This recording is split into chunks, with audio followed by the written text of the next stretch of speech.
국민들이 풀어낸 겁니다. 여의도에 모여서 특히나 이재명 후보는 거의 1순위였기 때문에 지금 생사가 아마 불분명했을 수도 있습니다. 개혁신당 전체에 큰 부담이 될 수밖에 없어요.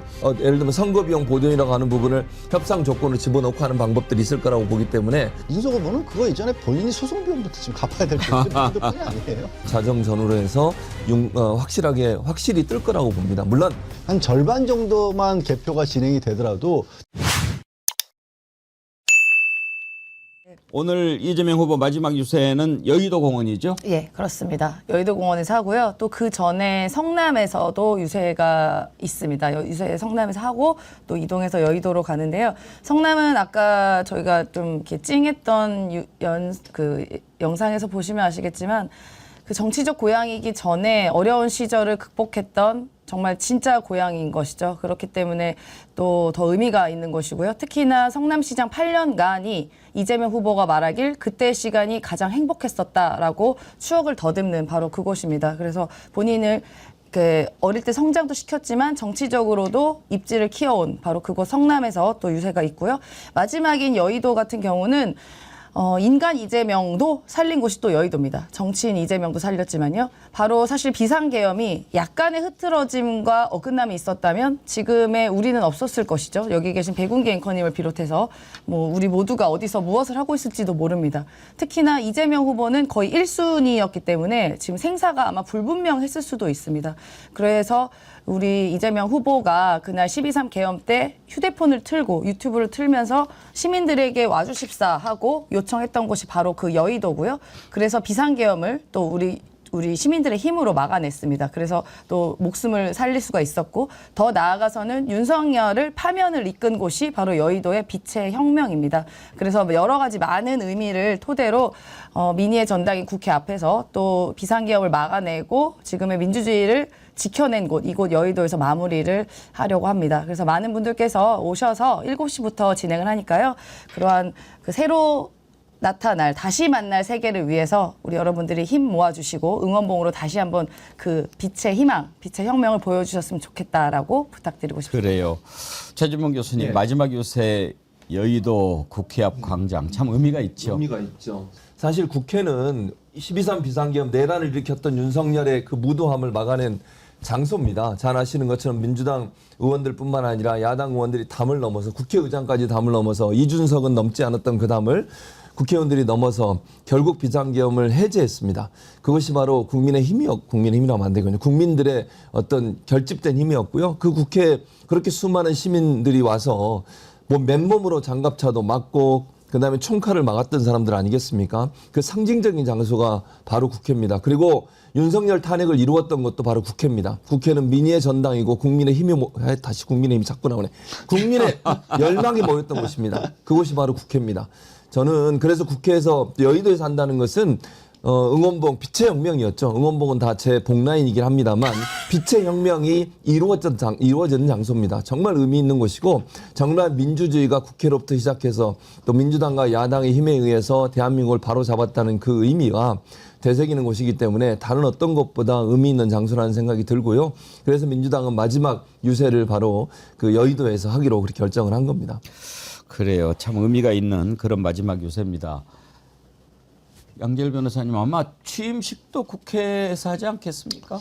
그럴 가능성이 굉장히 크고요. 사실 이게 12월 3일로 따지면 내일이 딱 6개월째, 공교롭게 6월 3일이 되는 거 아니겠습니까? 지금 6개월째를 맞고 있는 거고 그날 밤 많은 분들을 충격에 빠뜨렸던 그 윤석열의 계엄 선포 모든 정치 활동을 금지한다라는 얘기가 포고령에 들어 있었습니다. 기억하시겠지만 사실 정치 활동이라고 하는 게 그냥 이게 국회의원이라든가 대통령이라든가 정부 관료라든가 그런 사람들이라는 게 정치가 아닙니다. 민주주의 국가에서의 정치는 국민들이 주인인 거고 국민들이 하는 겁니다. 그리고 여의도는 그 국민들의 뜻을 대변하는 공간이었을 뿐이고 그런데 그 정치 활동을 금지시켰었는데 그거를 풀어낸 게 국민들이 풀어낸 겁니다. 여의도에 모여서 진짜 국민들, 이 국가의 주인은 대한민국 국민이라고 하는 것을 다시 한번 선포하고 지켜냈고 응원봉으로 그거를 확실하게 했던 장소이기 때문에 그 자리에서 이제 좀 내일 오늘 마지막 유세를 한다는 것이고요. 말씀하신 것처럼 국회의 역할과 관련해서 사실 헌법이 무너질 뻔한 그런 상황이었기 때문에 이제 헌법도 개헌한다는 얘기도 나오고 있고 또 다시 한번 대한민국의 정치가 어떤 의미를 가진 것인지 그리고 여의도란 공간을 통해 상징되는 우리 국민의 뜻은 무엇인지를 아마 밝히는 그런 취임식이 되지 않을까 저도 기대하고 있습니다.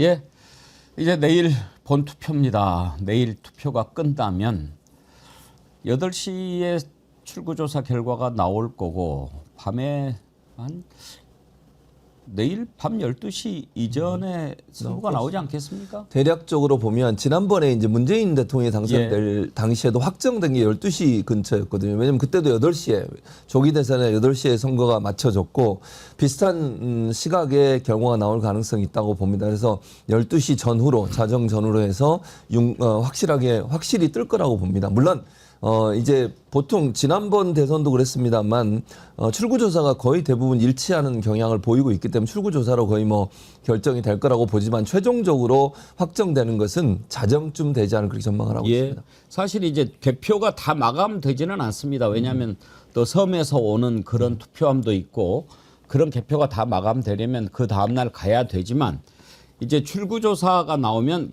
요즘에는 출구조사 예측이 거의 100% 맞습니다. 총선은 약간 오차가 있지만 대선 같은 경우에는 아주 확실하기 때문에 0몇 %까지도 그렇게 맞추는 게 요즘 출구조사이지요. 그러니까 출구조사에서 거의 이제 우리가 당락 여부는 확인할 수 있고 그리고 이제 추세가 있고 요즘에는 이제 AI가 딱 검산을 하지요. 그래서 이 정도면 이제 끝났다. 그래서 사실상 대선 후보 확정 이렇게 띄우게 되는데 방송 3사가 대통령 당선 확정한 것이 문재인 대통령 될 때는 밤 11시 50분이었고요. 그때는 보궐선거였기 때문에 투표 마감이 8시 이번하고 똑같죠. 네. 그런데 이명박 때는 밤 10시 47분에 확정을 했습니다. 그때는 오후 6시에 투표 마감이 됐으니까요. 이번에도 아마 문재인 대통령 당선됐을 때처럼 밤 11시 50분 정도 그때 확정이 될 걸로 보이는데 그때보다 표 차이가 더 많이 벌어질 가능성이 있기 때문에 더 일찍 나올 수도 있는 거죠. 지금 계산으로는 8시 정도에 이제 출구조사 발표하고 그때부터 개표 시작하고 해서 저는 11시 전후 정도면 충분히 나오지 않을까 싶습니다. 이제 오늘 이제 여론조사는 깜깜이 기간이긴 합니다만 그 각 언론사들이 그동안의 여론조사가 나왔던 추이들을 분석해서 현재의 여론을 어느 정도 예측한 게 있는데요. 그 여론들이 거의 10%가량 차이가 있습니다. 10%가량의 차이가 된다면 한 절반 정도만 개표가 진행이 되더라도 뒤집기가 어려운 정도의 상황이고요. 특히 이제 인구가 좀 많은 곳들 있지 않습니까? 수도권이라든가 인구가 많기로 따지면 대구, 경북 지역도 인구가 많고 또 그것이 어떤 순서에 의해서 개표가 진행되느냐에 따라서도 좀 다르긴 합니다만 저는 11시 정도 전후면 거의 확정이 되지 않을까 이번에 싶습니다. 선관위의 공식적인 입장은 자정쯤이 되었는데 선거관리위원회 공식적인 입장이긴 합니다. 그렇죠. 아까 말씀드렸지만 밤 8시에 출구조사 결과가 사실상 뭐 거의 결정적이기 때문에 여기서 예고해드리겠습니다. 저희가 기다리고 기다리던 이재명 대통령 당선 확정의 순간을 여러분과 함께 맞기 위해서 내일 개표 방송 특별 방송으로 진행하려고 합니다. 7시 40분쯤에 시작하겠습니다. 그래서 여러분과 함께 선거 관련된 얘기를 좀 나눠보고 그리고 8시에 투표 끝나고 나서 곧바로 출구조사 나오는 걸 보면서 여러분과 함께 감격을 누리고 그리고 또 분석을 해보는 그런 특집 방송 내일 준비하겠습니다. 여러분이 함께해 주시기 바랍니다. 임세현 소장님, 네. 지금 이제 출구조사가 거의 정확하게 맞아 떨어지기 때문에 8시에 나오는 결과가 곧 최종 결과다 이렇게 봐도 될 거예요. 아마도 그 차이가 뭐 이렇게 그 지난 대선처럼 0.73만큼 그렇게 간박의 차이가 아니기 때문에 저는 출구조사가 아마도 이제 당선 확정과 거의 비슷할 거다라고 예측은 합니다. 물론 그때까지 가봐야 알겠지만요. 그동안의 추이를 봤을 때 그랬고요. 지난 총선 때도 사실 그 총선의 결과가 민주당이 약 190석 정도 된다는 게 그 출구조사 나왔지만 사실 그보다 약간 적긴 했죠. 비례대표 이런 게 있어가지고요. 아무튼 그것과 거의 비슷하게 갈 것이다라고 보고요. 물론 끝까지 선대위나 후보나 그 지지하시는 분들은 자만하지 않고 내일 투표 끝나는 그 시간 8시까지 투표 안 하시는 분들께 투표를 독려하고 끝까지 물론 되게 겸허한 자세로 지켜보려고 합니다. 네, 그래서 아마도 지금 사전 투표를 많이 해주신 걸로 알고 있는데요. 그래도 아직 투표 안 하신 분들이 또 주변에 꽤 계시더라고요. 여러 가지 뭐 사전 투표에 대한 여러 가지 얘기가 있어서 그런지 모르겠지만요. 주변을 살펴보시고 사전 투표 안 하신 분들 계시면 꼭 본 투표에 투표해 주시기를 또 독려해 주시고 또 함께 가주시고 해주시기를 또 기원해 봅니다. 예. 서시님께서 제 아픈 데를 찌르셨는데 백영크님 그때는 파랑 넥타이 부탁드려요 그러셨는데 홍합의 메시지인가요 오늘? 아니요 사실 여러분께 그 죄송한 말씀을 드려야 되는데 원래 제가 옛날에 KBS에서 앵커할 때부터 항상 저는 파란색 와이셔츠를 즐겨 입었습니다. 그리고 넥타이도 파란색 계열을 좋아했고요. 그런데 이 뒤에 있는 크로마키 맞아요. 판이 파란색이라서 맞아. 파란색을 못 입습니다. 파란색을 입으면 이게 이제 투명하게 나와버리기 때문에 그래서 제가 파란색 와이셔츠도 못 입고 파란색 넥타이도 못 차고 또 출연하신 분들도 파란색을 못 입는데 그러다 보니까 넥타이를 계속 붉은 계열로 이렇게 차다 보니까 뭐야 왜 저자는 파란 넥타이를 안 차는 거야. 그래서 지금 우리가 고민을 하고 있는데요. 원래 이제 크로마키 판이 배경을 파란색을 쓰기도 하고 녹색을 쓰기도 하고 그렇거든요. 이걸 녹색을 좀 바꿔야 되겠어요. 그러면은 파란색을 마음대로 입을 수 있는데 그것도 이걸 색깔을 다 바꾸는 것도 큰 공사가 돼가지고 이것도 며칠 걸리니까 그래서 그랬던 거니까 여러분 이해해 주십시오. 제가 파란색을 못 입는 슬픈 사연이 있습니다. 예. 지금은 여론조사 공표를 할 수 없기 때문에 금지 기간이라 여론조사를 볼 수는 없지만 한겨레에서 아주 그 의미 있는 것을 하나 발표를 했습니다. 이게 뭐냐면 대선 후보 득표율을 예측을 한 겁니다. 이건 여론조사하고는 좀 다르죠. 그러니까 지금까지 이렇게 쭉 여론조사 지지율 또 추세 이런 것을 반영을 해서 산출하는 득표 예측치입니다. 한겨레가 여론조사기관 STI 여기에 의뢰해가지고 추정을 한 추정치인데요. 지금까지 이렇게 여론조사했던 것을 모으고 또 추세를 살펴봐서 어떻게 최종 득표가 나올까 이걸로 예측을 하는 겁니다. 여기에 보면 이재명 후보가 48.5에서 50.1 이거를 얻는 걸로 예측이 됐고 김문수는 39.1에서 39.7 그러니까 39% 40%를 못 넘는 걸로 이준석은 간당간당합니다. 지금 10%를 넘느냐 넘지 못하느냐 그건 매우 의미가 있어요.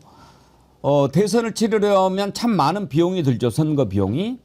그래서 이준석이 15%를 넘으면 선거 비용을 다 보전받지만 10%를 넘으면 절반을 받습니다. 그렇지만 10%에도 못 미치면 선거 비용을 한 푼도 못 받게 되는 겁니다. 그렇죠, 양절 변호사님? 네, 맞습니다. 뭐 선거 비용이라고 하는 게 사실 기탁금도 상당히 액수가 되는 거고요. 그리고 각종 공보물이라든가 또 후보가 전국적으로 유세를 다니면서 그리고 선거 운동을 공식 선거 운동원으로 등록해서 지원을 받을 수 있는 비용이라든가 이런 것들이 하나하나가 다 어마어마한 비용이거든요. 물론 이거는 이제 짐작해 보실 수 있는 게 그 선거 공보물을 발송하는 데 드는 비용 한 370억인가 그 정도가 듭니다. 그만큼 이 선거라고 하는 게 돈이 어마어마하게 필요한 거기 때문에 여기에서 이준석 후보가 사실상 뭐 낮에 유세 같은 것도 많이 안 다니고 본인은 뭐 학식 먹으면서 전국을 다닌다라고 했지만 그 최소 비용을 따지더라도 개인이라든가 개혁신당의 현재 규모로 봤었을 때 개혁신당 또 국가에서 받는 지원금 규모도 거의 없기 때문에 상당히 부담하기가 어려운 비용이 될 겁니다. 근데 이준석 후보는 그거 이전에 본인이 소송 비용부터 지금 갚아야 될 뿐이 아니에요. 그러게요. 팅커벨님. 양 변호사님 지금 모습이 훨씬 자연스럽고 보기 좋아요. 무슨 일 있으셨어요? 젊어 보이십니다. 이제 뭐 진짜 대한민국에 앞에서 저도 진짜 우리를 나왔습니다. 네. 그동안에 가발 쓰셨던 거예요? 약간 좀 이마가 좀 제가 넓잖아요. 그래서 예, 근데 좀 뭐 이거 가려서 뭐 아니 하겠나 근데 이건 싶어서. 정말 빈말이 아니고 제가 그 안에 가발 쓰셨는지 뭐 짐작은 좀 했는데 저는 지금 사실 이 흑채를 막 뿌려가지고 그렇습니다만 지금 모습 아주 좋아요. 그 있는 거 버려요. 그거 이게 멋있잖아요. 저도 훨씬 낫고 지난번 결혼식장에서 뵀는데 이렇게 오셔서 왜 이렇게 갑자기 젊어지셨어요 이랬거든요.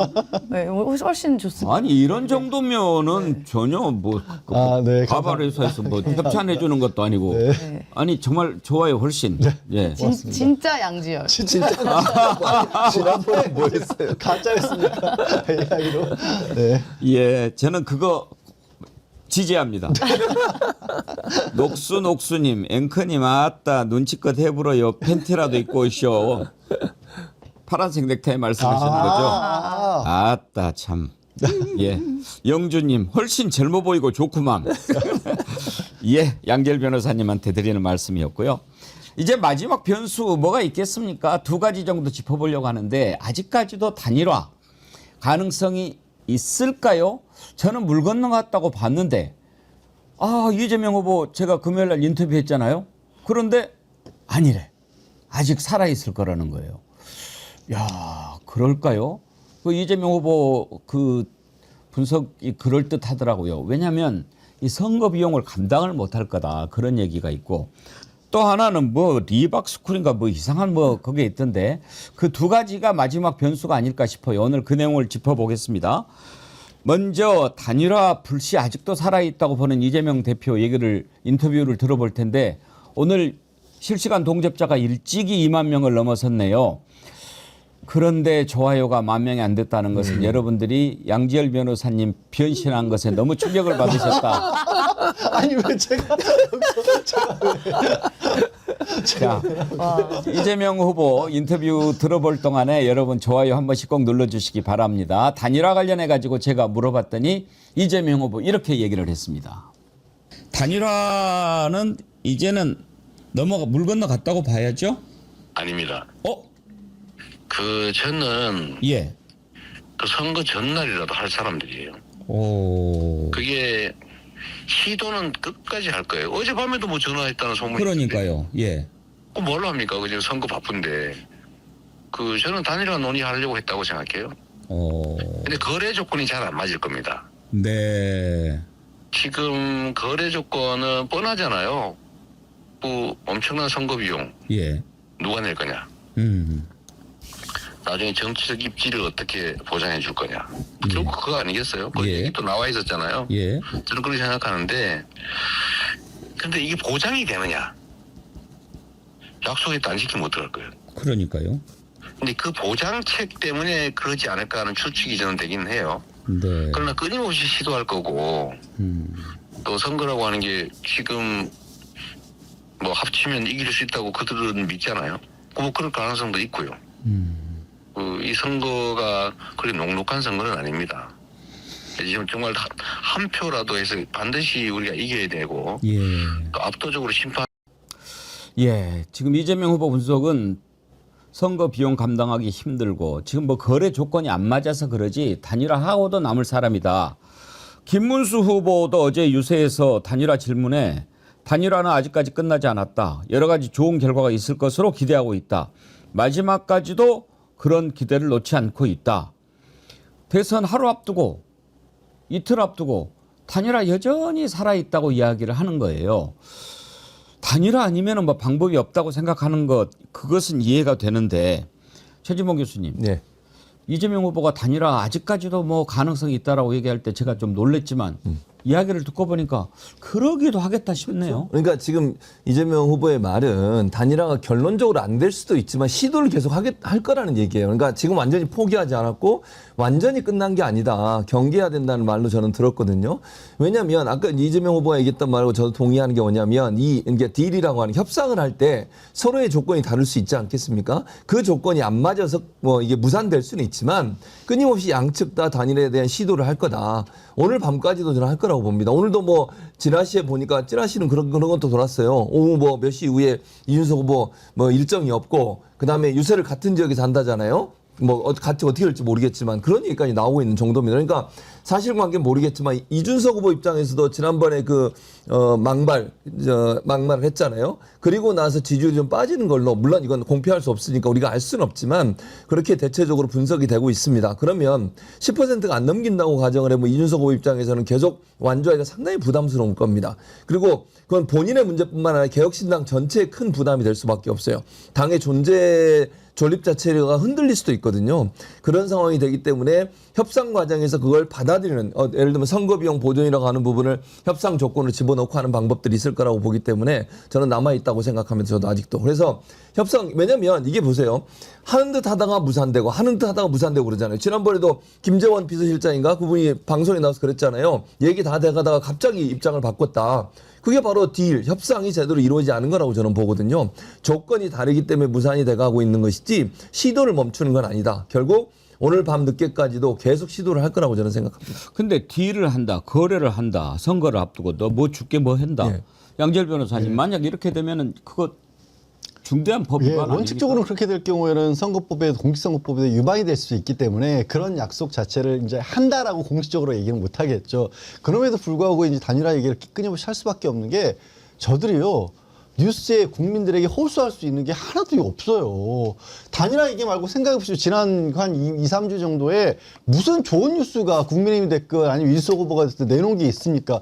얘기 잠깐 한 것처럼 네거티브나 하고 있고 망언이나 하고 있고 유세장 올라가가지고도 자기들끼리도 이재명 후보 찍어달라는 얘기나 하고 있고 뭐가 나올 게 없지 않습니까? 그래서라도 단일화 얘기를 끊임없이 지금 군보를 떼는 거고 실제로 시도도 어느 정도 할 거고 또 민주당 입장에서 봤을 때는 그런 정도의 다짐 최후까지 끝까지 정말 조심하고 경계해야 된다는 그런 자세가 필요한데 저는 아까 얘기했던 조건도 조건이지만요. 이준석 후보 입장에서 안 되고 지금 안 되고 있는 이유는 제가 봤을 때는 그거예요.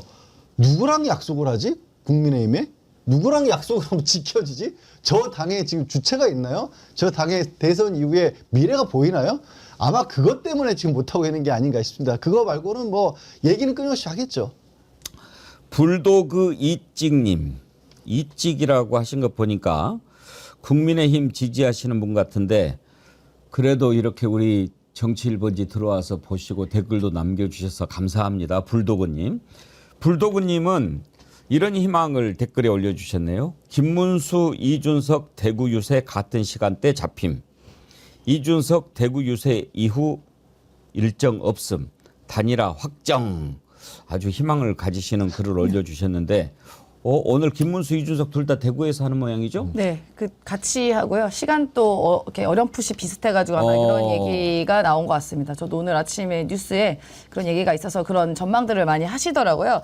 근데 저도 아직 그 단일화에 대한 불신은 여전히 남아있다라고 생각이 듭니다. 이재명 후보도 그렇게 이야기를 했잖아요. 단일화는 끝까지 할 수도 있다라고 이야기하는 게 일단 금전적인 문제가 이준석 후보에게는 굉장히 큰 짐으로 다가오기 때문에 이거는 어쩔 수 없이 해야 되는 거 아니냐라는 게 이제 이재명 후보의 일단 추측이고요. 그리고 또 하나는 이제 김민석 최고위원이 이야기하신 거는 6월 2일 밤 그러니까 11시 59분까지 방탄의 단일화를 할 수 있다라는 얘기입니다. 왜냐하면 지금 이준석 후보 관련해서 여러 가지 논란들이 나오고 있잖아요. 뭐 접대 문제라든가 이런 게 장부가 나오기도 했고요. 이런 것들 때문에 아마도 수사가 불가피하다. 그렇게 되면은 개혁신당이라는 조그만 당보다는 그래도 국민의힘이라는 거대 정당의 그늘막에 있어야 그나마 있는 뭐 여러 가지 수사나 이런 것들을 피할 수 있기 때문에 그런 불씨가 남아 있다라고 이야기를 합니다. 그리고 저도 추측하는 여러 가지 중에 하나가 일단 아까 대구 이야기도 있지만요. 일단은 김문수 후보가 여전히 단일화 시도를 계속하고 있다는 겁니다. 오늘도 어제도 뭐라고 얘기했냐면 이준석 과의 단일화는 아직 안 끝났고 마지막까지 좋은 결과를 기대한다라는 이야기를 또 했고요. 또 김문수 후보는 어떤 사람입니까? 이미 단일화 사기극으로 한번 재미를 봤어요. 한덕수 후보랑 단일화 한다 해가지고 후보가 된 다음에 나중에는 소위 말하면 본인이 약간 안 한다고 해서 뒤로 빼가지고 대선 후보가 됐잖아요. 이번 그런 재미를 봤기 때문에 이번에도 그런 시도를 또 하지 않을까라는 생각이 또 듭니다. 그리고 이준석 후보도 명분을 만들어야 되는 시기라고 보거든요. 그러면 이준석 후보 같은 경우는 뭐 금전적인 것도 당연히 1순위겠지만 명분 어떻게 만드냐면 분명히 이런 식의 이야기를 할 것 같다는 생각이 듭니다. 요즘 계속해서 김영삼 뭐 전 대통령 이야기를 하고 또 노무현 대통령 얘기를 계속 하시는데요. 아마도 갑작스러운 단일화를 딱 한 다음에 김영삼 전 대통령 같은 경우는 3당 합당 후에 대통령이 됐잖아요. 이런 예시를 딱 들면서 내가 호랑이 굴에 들어가서 호랑이를 잡겠다. 그런 마음으로 국민의힘을 들어갔다. 뭐 이런 식의 명분은 충분히 만들 수도 있을 거다. 좀 그렇게 생각합니다. 그래서 아직까지 불신이 살아있다. 그런데 뭐가 됐든 이준석의 미래는 그다지 밝지 않다. 네. 그렇지요. 이준석은 지난번 토론 때 그 젓가락 망언으로 이미 정치 생명 끝났다고 봅니다. 그래서 더 단일화의 유혹을 느낄 수도 있겠죠. 방금 전에 소개해드린 불도그 이찍님께서 불도그 유튜버가 이찍이란 걸 알린 아이디인데요. 저는 일찍입니다. 그러시군요. 죄송합니다. 이렇게 써놓으시니까 제가 착각했네요. 예, 감사하고요. 오늘 이제 대구에서 김문수, 이준석이 마지막 유세를 한다. 그리고 이준석이 그 이후에 일정이 없다. 이런 걸로 봐서 마지막으로 단일화하지 않겠냐. 이렇게 지금 전망들을 하는데요.